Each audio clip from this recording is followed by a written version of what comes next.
5ই আগস্টের পরে এরকম একটি ঘটনার সাথে আমাদের নামের সম্পৃক্ততা থাকবে এবং এই কারণে আমরা সামাজিকভাবে হেয় প্রতিপন্ন হব, নিজের সন্তানদের কাছে লজ্জা পাবো, সমাজের কাছে লজ্জা পাবো, এরকম একটি সমাজ ব্যবস্থা এখন দেখো সেটা কিন্তু আমরা কল্পনা করি।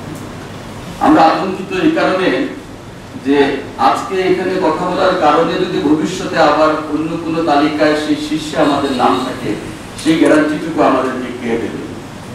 এটি বলার কারণ হচ্ছে যে বিগত সময়গুলোতে যে ইস্যুতে আমরা কথা বলেছিলাম, এই কথাগুলো কতটুকু বিধিসম্মত ছিল অথবা কতটুকু আইন বহির্ভূত ছিল সেটি কিন্তু এখন পর্যালোচনা করার দাবি রাখে। এই কারণে যে আমাদেরকে যখন আমন্ত্রণ জানানো হয়েছিল আমরা সেই বিষয়ের উপর কথা বলেছি।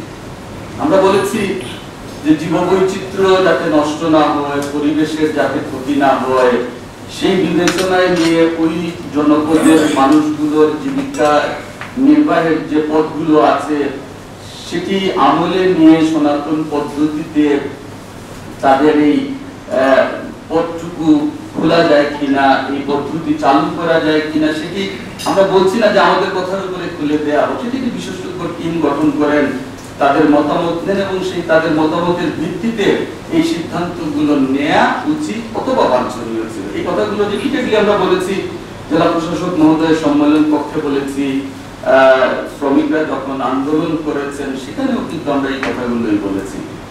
এটি যদি আইন বহির্ভূত কথা হয় তাহলে আমার কিছু বলার নেই, বা এই কথাগুলো আমি বলেছি, আমাদের দলের নেতারা বলেছেন, আমাদের অন্যান্য রাজনৈতিক দলের নেতৃবৃন্দ যারা আছেন তারা এটুকু বলেছেন। এটি আমাদের বক্তব্য ছিল।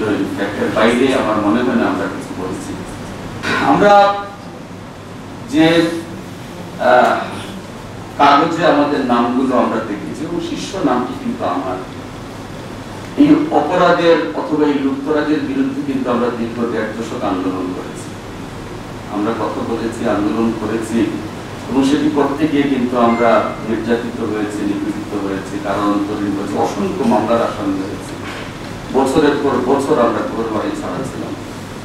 5ই আগস্টের পরে এরকম একটি ঘটনার সাথে আমাদের নামের সম্পৃক্ততা থাকবে এবং এই কারণে আমরা সামাজিকভাবে হেয় প্রতিপন্ন হব, নিজের সন্তানদের কাছে লজ্জা পাবো, সমাজের কাছে লজ্জা পাবো, এরকম একটি সমাজ ব্যবস্থা এখন দেখো সেটা কিন্তু আমরা কল্পনা করি। আমার বক্তব্য দেওয়ার কিছু নেই। আপনি আপনার নামের সাথে আমার পরিচয় আছে, আজকে দেখেছি আপনাকে সশরীরে, আমি সিলেটে আপনাকে স্বাগত জানাচ্ছি। এই মাটি পবিত্র মাটি এবং আমার প্রত্যাশাটুকু থাকবে, আমরা ইতিমধ্যে প্রেস কনফারেন্স করেছি, নামটি যেহেতু এসেছে সেই নামের সেই অভিযোগের সংশ্লিষ্টতার প্রমাণটুকু যারা নামটি এনেছেন সেটি প্রমাণ করবেন সেই অপেক্ষায় থাকলাম।